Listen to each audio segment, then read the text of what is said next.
Sa tuloy-tuloy na kampanya ng pulisya laban sa kriminalidad, matagumpay na naaresto ang panglima sa listahan ng mga most wanted person sa rehiyon ng Davao nito lamang Oktubre sa Purok Quiapo, Barangay Gupitan, Kapalong, Davao del Norte. Ang sospek ay kinilala sa alias na Perot, 33 anyos, na laborer. Siya ay naharap sa kasong murder na walang piyansang inirekomenda. Pinamunuan ng manhunt operation ng mga operatiba mula sa Provincial Intelligence Team ng Davao del Norte kasama ang iba pang unit ng lokal na kapulisan.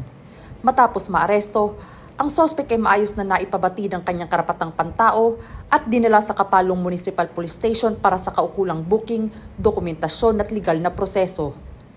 Patuloy ang panawagan ng kapulisan sa publiko na makipagtulungan sa mga otoridad upang mas mapabilis ang paghuli sa mga kriminal na patuloy na nagtatago sa batas.